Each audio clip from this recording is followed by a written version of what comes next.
want to begin a discussion of what's called the training scale. And the reason the training scale is important for you to know is I'm sure that you've all experienced asking maybe 10 different trainers one question and you end up with 10 or sometimes 12 or 13 different answers, and then you end up being completely confused. And I want you to know that there is a formula, there is a guideline, not only for training but also for problem solving, and that formula is called the training scale. And I'm going to quickly tell you the 6 ingredients that make up the training scale, but today we're just going to focus on the first 2. The 6 ingredients are: number 1, rhythm; number 2, suppleness; number 3, connection; number 4, impulsion; 5, straightness, and all of those ingredients add up to the 6th thing, which is collection. And things are in the training scale in that order for a reason, because like I said, you can use the training scale, especially if you work by yourself, not only as a formula for training but as a guideline for problem solving, because if you're doing something like a leg yield and everything falls apart. Let's say you started your leg yield and the rhythm became irregular and your horse stiffened through his body and he dropped his back and came against your hand and above the bit. The instinct of most riders is, I've got to get his head down. But if you train according to the training scale, you realize that you have to reestablish your regular rhythm first, then make your horse more supple, and then reestablish connection. So it's important that you're so familiar with the training scale that you could spout off those 6 ingredients just like you'd spout off the letters of the alphabet: A, B, C, D, E, F, G. Okay, so today I want to talk about, like I said, 2 of those ingredients, the first 2 ingredients: rhythm and suppleness. Although I do want to mention here, for those of you with training level horses, for those of you with all level horses, but particularly at training level, you're going to live in the realm of those first 3 ingredients in the training scale: rhythm, suppleness, and in another lesson we'll discuss connection, those first 3 ingredients. The more advanced horses always have to have those first 3 ingredients, but then they go on through the training scale. So when I talk about rhythm, what I'm referring to is the regularity between the steps of each stride of each gait. So there are 4 steps in a stride of walk, 2 steps in a stride of trot, and 3 steps in a stride of canter. And if the rhythm is regular, you would hear, if you were walking or trotting or cantering on hard ground or pavement, you would hear regular spacing between those steps. For example, in the walk, you'd hear 1, 2, 3, 4, 1, 2, 3, 4, 1, 2, 3, 4. If the walk became irregular, you might hear something like 1, 2, 3, 4, 1, 2, 3, 4. And that's what we call a lateral walk, where the legs on the same side start to move too close together. So I don't care what you're doing. I don't care if you're going down the long side, doing a 20-meter circle, doing a serpentine, doing a leg yield. The first thing you ask yourself is, how's my rhythm? How's my rhythm? Is my rhythm regular? That's your number 1 priority, and that's why it's the first ingredient in the training scale. So rhythm never changes. Rhythm always must be regular. However, part of rhythm is what we call tempo, which is, some people call it speed. So the tempo of your rhythm, you can adjust depending on what you want to do. Think of it like this. If you were dancing, which you are with your horse, if you were dancing and you were doing a waltz, the rhythm of the waltz is 3/4 time, and the rhythm of a waltz is always 3/4 time. But you can be dancing to a waltz that's faster, or dancing to a waltz where the tempo is slower. It's the same thing with your horse. You have permission to adjust the tempo faster or slower, but the rhythm always must be regular. So let me give you an example of why you would ride with a tempo that's a little bit too slow. If you have a horse that tends to be tense, you go off to a competition or you go off to a clinic and your horse is a little tight, a little tense, you would slow your tempo down and ride in a tempo that's a little bit too slow. And that would help the horse to relax. And then you could go up to a normal tempo after your horse is relaxed. We always want to have the horse relaxed, because any work done in tension is really a waste of time. Now let's take an example of when you'd want to go a little bit quicker in your tempo. When Moshe first came to me a few years ago, he didn't always have a clear 3-beat canter. And so I would ask the tempo to be a little bit quicker, and that would allow him to have a regular 3-beat canter. Or if your horse is more advanced and you're doing some of the really strength demanding exercises, the deep knee bending exercise. The biggest deep knee bending exercise we do in the trot is piaffe, and the most demanding deep knee bending exercise we do in the canter is a canter pirouette. And until your horse gets strong enough to do those movements in the beginning stages of teaching it to your horse, they can get a little bit labored, they can get a little bit slow in the tempo. So by schooling it over the tempo, making the tempo a little bit too fast, then eventually you can come back and find your happy medium. For example, if I were cantering onto a line, collecting my horse, doing a canter pirouette, and leaving with a horse that's not strong enough, this is what it would sound like. Ba-ba-bump, ba-ba-bump, ba-ba-bump, ba-ba-bump, ba-ba-bump, ba-ba-bump, ba-ba-bump, ba-ba-bump, ba-ba-bump, ba-ba-bump. He would be labored. So instead, to overcompensate for the lack of strength, I would ride in a tempo that's a little bit too quick, and the entry into my canter pirouette and my pirouette would sound like this: ba-ba-bump, ba-ba-bump, ba-ba-bump, ba-ba-bump, ba-ba-bump, ba-ba-bump, ba-ba-bump, ba-ba-bump, ba-ba-bump, ba-ba-bump, ba-ba-bump. So those are some examples of when I would adjust the tempo faster. So I want you just to remember, rhythm always stays the same, but you have permission to adjust tempo either faster or slower. So let's take a look at this in the walk. I want to be sure that Moshe's walk is regular. And when I count the regularity of the steps, I always count first with the outside hind leg. So as he walks, I count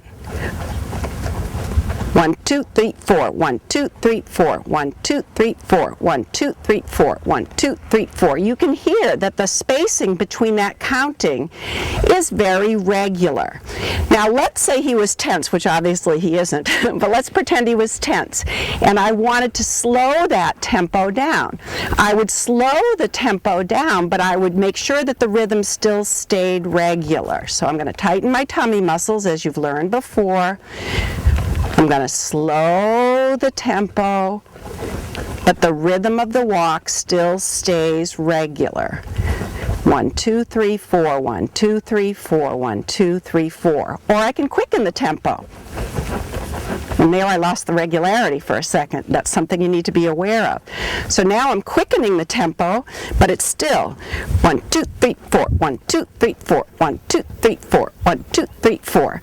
So you can play with your tempo in the 3 gaits, but always make sure that your rhythm stays absolutely regular. So now I want to talk about the second ingredient in the training scale, which is suppleness. And suppleness refers to a looseness in the horse's body, a looseness in the muscles. And it's very important. You're your horse's physical therapist. You have to figure out where he's stiff or locked or blocked and do the appropriate suppling or physical therapy exercise to unlock and unblock his body. Horses can be locked and blocked in all different areas. So I want to talk about some different suppling exercises and show you how you can apply them. And I want to mention as an aside here that when the horse is loose and relaxed through his body, his mind is also relaxed. Now this is an important thing for you to think about, because you're dealing with a creature with a body and a mind. And just like with people, that mind-body connection, you just can't separate the two things. And oftentimes when people are riding horses and horses are tense or worried or tight, the riders try to address their mind. They try to soothe the horse. Good boy, easy boy, you're fine, you're not going to die. And if you've done that, you know that amounts to like spitting into the wind. So, but instead, if you loosen and relax the body of the horse, as a byproduct, the mind calms down. So it's very important to supple and loosen and relax the muscles, the body of the horse, and then you have a horse that's relaxed not only in body but also in mind. Now, there's an interesting thing about suppling the horse. We always, as you know, ride the horse from back to front. but often we supple from front to back because the horses, as I've mentioned in other lessons, are more flexible in the neck and in the front end than they are in the rest of the body. So we can loosen and supple the horse in front so that then we can push the energy through from the hind legs. We get rid of some of the blocks, some of the restrictions in front. So the first suppling exercise I'm going to show you is suppling the horse in the pole. And if you're not sure if your horse is tight in the pole, one of the ways that you can tell is, especially if you were to go on a small curve like a 10-meter circle or a shoulder in, if you see the horse tipping his head where one ear is lower than the other, that's a dead giveaway that there's a lock in the pole. So we always want the ears to be level if the horse is through the pole. Now this exercise that I'm going to do, you already know from our lesson on use of the aids that the way we address the pole is having your fingers softly closed around the reins. You don't open and close your fingers, and you start with your thumb as the highest point of the hand. You turn the key in the lock, and you ask the horse to position himself either in a +1 or a -1 flexion. By turning the key and ending up with your thumb once again as the highest point of the hand. But remember, horses are more flexible in the neck than they can be in the pole. So while you're asking for a +1 flexion or a -1 flexion, you need to support with the opposite rein in order to prevent the horse from bending in his neck. So this is a two-part exercise. The first part is simply to loosen the horse's pole. Flexion left, flexion right, +1 flexion, -1 flexion, just back and forth, sort of like you're crocheting. Then when you think you have your horse through the pole, you want to test that he's through the pole. So you want to take a moment, whichever flexion you've ended up on, let's say it's right flexion, you want to take a moment and put a little loop in that rein and see if without your hand holding him there, your horse holds himself in the flexion that you had last asked for. In other words, he's through his pole enough that without your hand for a few strides, he can hold his flexion either to the left or to the right. So we're going to demonstrate that now. That's a two-part exercise for suppling the horse in the pole. So I'm just going to alternate flexion left, flexion right, turn the key, flexion left, flexion right, just back and forth, and just loosen motion, especially he's been standing for a while. I just want to loosen the pole to the left and to the right, just by that little turn of the key. And I'm just rotating his head on the end of his neck. And then after I've done that for a little while, right now I'm in left flexion, I'm going to put a little loop in the left rein. And you see he held his position to the inside without my hand holding him there. Now I'm going to do it to the right. I'm in a -1 flexion, turning the key, give the right rein, and he holds his flexion to the right, although not as good as he held it to the left. So that's your first pole suppling exercise, and I'm demonstrating it in the walk so that you can see it very easily. But of course, I want you to do this in all three gaits, understanding that the extra speed of each gait, the trot being faster than the walk and the canter being faster than the trot, compounds whatever difficulty your horse is having. So if you stiffen the pole in the walk, you're going to have a harder time in the trot and a harder time in the canter. So if you stiffen the pole in the walk, manipulate the pole in the walk, know you can give a rein and the horse holds his positioning by himself before you ask him to do the same thing in the trot or the canter. Now the next exercise, once again suppling the horse from front to back so that we can ride the horse then from back to front without meeting any resistances, is an exercise I called suppling the horse in the neck. And we have our terminology. Remember, when the neck is straight in front of us and the chin is in the middle of the chest, that's 0 flexion. The flexion at the pole is +1 or -1. When we're suppling the horse in the neck, pretend I'm circling to the right, we're going to ask for a +7 flexion with that same action, that same turn of the wrist, and the outside rein limiting it so we don't get a plus 10 or a plus 12, because if we go very far beyond plus 7, the horse is going to lose his balance and fall on the opposite shoulder. So we're going to use the indirect rein and bring the head and neck either 7 inches to the inside or the outside of the line of travel. And then once we've done that, immediately go back to your plus 1 flexion. We don't want to supple the horse in the neck in that plus 7 and hold him there, because look what he does. If you hold him there, he just closes up the angle at the throat latch and over flexes here in the jaw. So even if you meet resistance when you do this, bend him plus 7, straighten him immediately back to plus 1. Turn the key in the lock, bend him to 7, straighten him to 1. Now, as I said earlier, you're using an indirect action of your rein in order to ask for this and also to ask for flexion. And a lot of instructors don't teach indirect rein, and I don't blame them, because what happens with many riders is they start to use the indirect rein in order to replace their leg. And that's a very bad thing to be doing. That's hand riding the horse. But when you use your indirect rein in conjunction with your leg, it's a very viable rein effect. So your active aids when you supple the horse in the neck are to bend the horse with your indirect rein to a plus 7, and at the same time you give a little squeeze with your calf on the same side, so that in the language of the horse that we developed with the use of the aids, your right leg is asking this right hind leg to come forward into the right hand, and in dressage terms we call that putting the horse through the right side of his body. So that's what the active aids do, but we never ride the horse with part of our aids. We always have active and passive aids. They have different influence, but equally important influence. So at the moment that I'm asking for my plus 7 flexion and closing my right leg, I need to, as I said earlier, support with the left rein so the horse doesn't give me more than plus 7, and I need to support with my outside leg to prevent the hindquarters from swinging out. Think of it this way: if your horse was very stiff, remember we're talking about suppleness, if your horse was very stiff like this whip or like a 2x4, and you went to bend the neck, because he's stiff, he's just going to displace his hindquarters to the outside. So your outer leg blocks off his escape route as far as letting the hindquarters swing, because the only thing that should deviate off your line of travel, whether you're on a circle or a straight line, is the neck. So we do, in the beginning, I want you to just do 3 supples. Later on you can get a little creative and maybe you'll only do 1 supple.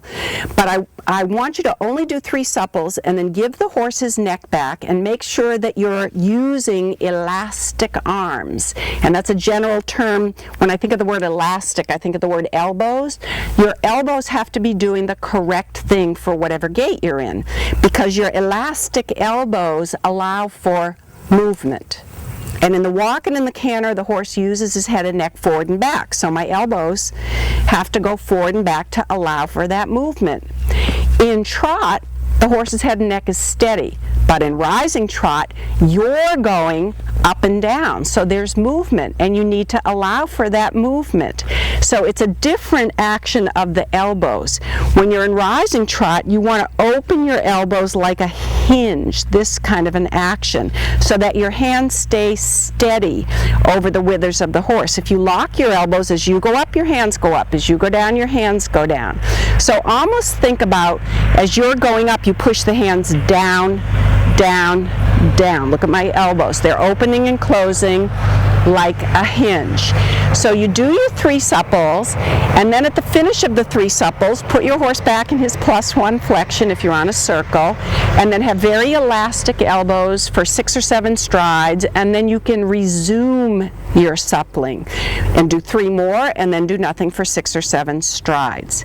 Now, there are several things that you're looking for when you supple. And Moshe has had quite a bit of education, so unfortunately he's not going to be as hollow, as stiff for us as I would like him to be, but I'll do the best I can with him.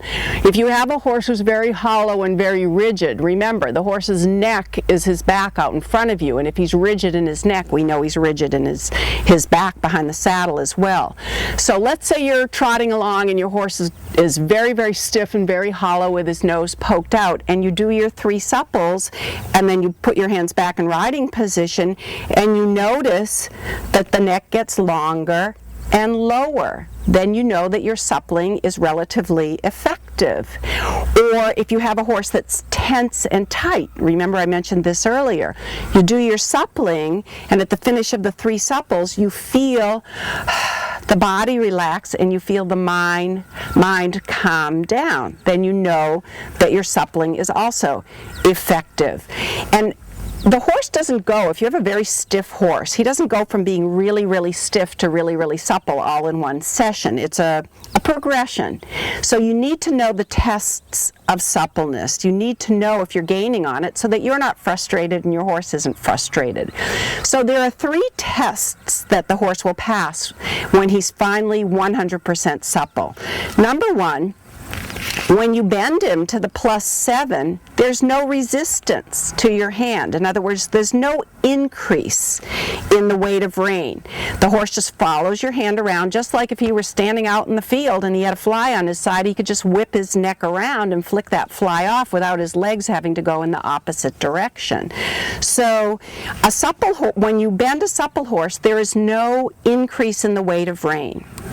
When you bend a supple horse, rather than the neck going up while you're bending him, the neck goes down, not only when you're done with the 3 supples, but while you're bending him. And then once again, if the horse is very supple, you can take his neck either to the right or to the left, and the hindquarters stay straight on your line of travel. So those are the 3 tests of suppleness. While you're, in the beginning, we're just happy if after the 3 supples, the horse lengthens and lowers his neck and relaxes his body and relaxes his mind. But eventually, we want to be sure that he's supple in the moment of the suppling. And the 3 tests are, number 1, the weight of the rein stays the same. Number 2, the neck goes down during the suppling, and number 3, the hindquarters stay straight. So I'm going to demonstrate some suppling here for you. I'm going to try to make Moshi a little hollow in the beginning so that you can see a difference. But I know as soon as I do my first supple, he's going to put his neck down because, like I said, he's had quite a bit of education. Okay, so I support with my outside rein and outside leg. I turn the key in the lock with my left hand and close my left leg, and I bend to a 7 and I straighten to a 1, and I bend to a 7 and I straighten to a 1, and I bend to a 7 and I straighten to a 1, and then I row the boat because he needs to use his head and neck in the walk. Okay, that was pretty good. Let's do that again. I'm going to make him hollow again. Poor Mochi. And another thing I should mention is that when you're suppling, a lot of times people stay attached to the ring of the bit when they supple, but when they straighten the horse, they do this. They put a loop in the rein. I don't want you to do that. I want there to be a clear connection with the horse's mouth before, during, and after the suppling. So, +7, +1, +7, +1, +7, +1, and then row the boat. And you can see how his neck came down at the finish of that suppling. Okay, so let's continue through the body of the horse. Let's talk about the shoulders. In the use of the aids, I showed you an exercise called the box. And this is a way to begin to make the shoulders more laterally supple. And I'm just going to start by doing one box in either direction, and then I'm going to show you the next most complicated exercise. But in the same way, you need to evaluate whether you're gaining on suppleness in the neck, because I gave you those 3 tests. You need to know if you're gaining on the suppleness of the shoulders, that the horse has the ability to laterally move his shoulders to the left and to the right. And the thing that you evaluate is when you're attempting to move the shoulders, when you bring your 2 arms to the left or your 2 arms to the right, that the horse's shoulders just follow the direction of your arms and you don't meet resistance and you don't feel like you're trying to move Mount Everest around. So if in the box you find that you meet a little bit of resistance, you can turn one of those corners of the box into a small circle. And once again, these exercises can all be done in the trot and in the canter, but we start them in the walk because that takes some of the difficulty out of the exercise for the horse, unless you have a horse that builds tension in the walk, and then you want to go right away to the trot, because it'll be more, a thoroughbred type horse builds tension in the walk, and you might not want to do this in the walk with a horse like that. But as you're doing the four corners of the box, and remember when we do the box, we counterflex the horse at the pole. That gives us a little more influence, the ability to have more influence over the shoulders. If you find that you go to move the shoulders and it's difficult to turn the horse, then you can make a little circle within one of those corners, which I'm going to show you in a second. Now, a lot of times people say to me, well, do I push with my leg when I make these corners? No. We're just isolating the shoulder region of the horse. We just want to move the shoulders of the horse. So your legs have nothing to do with this exercise.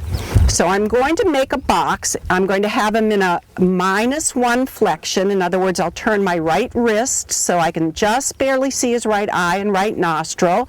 Then I'm going to bring my 2 arms to the left to spin his shoulders to the left, and I didn't meet any resistance there.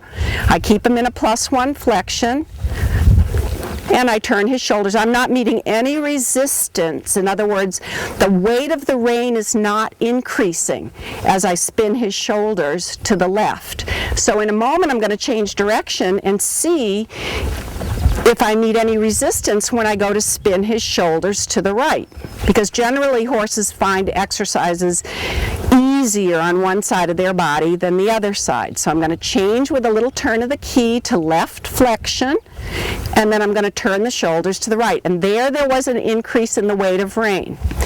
In other words, he didn't slide his shoulders as easily to the right as he did to the left. So I'm going to adjust the exercise a little bit and do a little circle in this corner. I'm going to knock the shoulders right and then soften, and then knock the shoulders right and then soften, and then knock the shoulders right and then soften, and knock the shoulders right and then soften. The last one was a little bit better.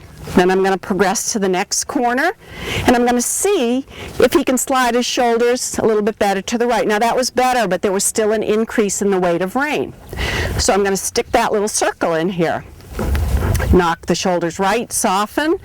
That was better. Knock the shoulders right, soften.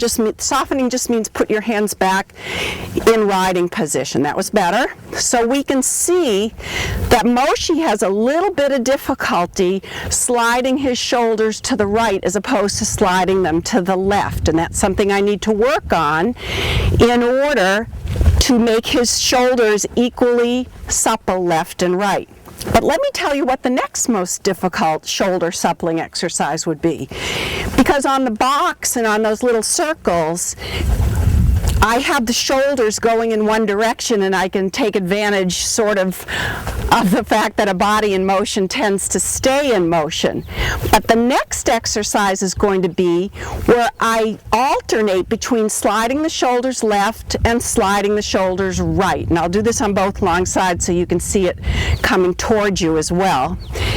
Each time I move the shoulders left or right, I'm going to change the flexion first so that I flex the horse opposite the direction I move his shoulders.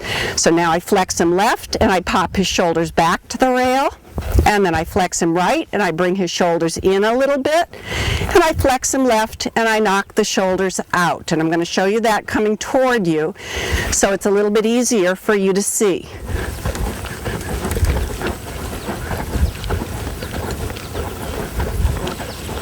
And we don't come very far off the track. I just want to slide the shoulders maybe 2 inches in and 2 inches out. So right flexion, 2 arms to the left. That was a little bit too much bringing the shoulders.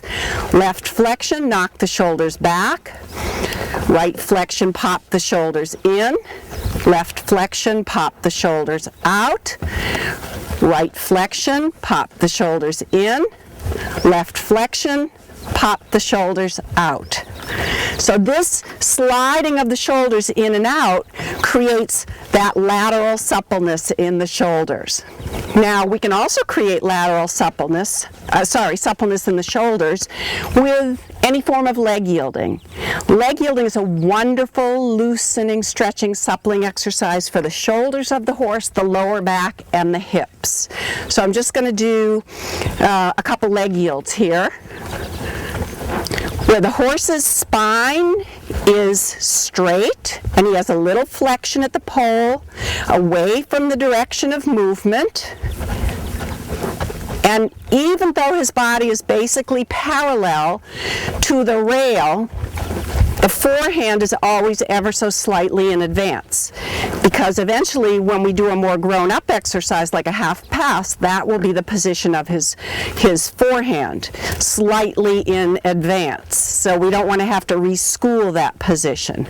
So I'm going to do the leg yield again, knowing that what I'm doing when he crosses his legs is that he's suppling his shoulders, his lower back, and his hips.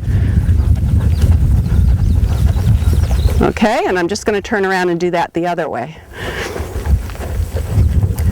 Because like I said with the box, horses, like people, are not ambidextrous, and we always have to work both sides of the horse so that we develop the horse, we gymnasticize the horse equally in each direction. So I'm going to move to the left, he's flexed to the right, and he leg yields over to the rail.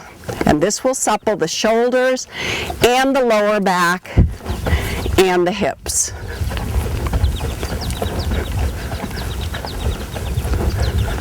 So let's sum up some of those suppling exercises.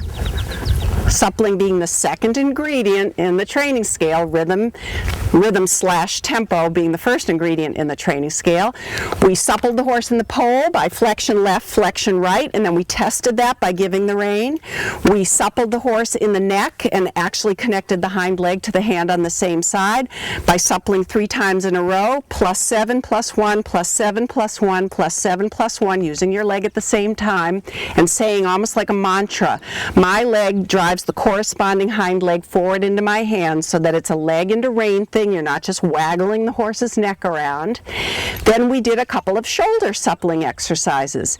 We did the box, and then when we found out that Moshe found it harder to slide his shoulders to the right, we picked some of the corners of the box and did a little circle in that corner. That reminds me, I should say, that as far as reward and punishment in training is concerned, that repetition is the mildest form of punishment. So when I asked him to move his shoulders to the right and I felt an increase in the weight of rein, by doing a little circle and saying, move your shoulders right, now move them right again, now move them right again, repeating that action of my reins to create more suppleness, that's a very mild form of punishment. That's just repetition of an exercise.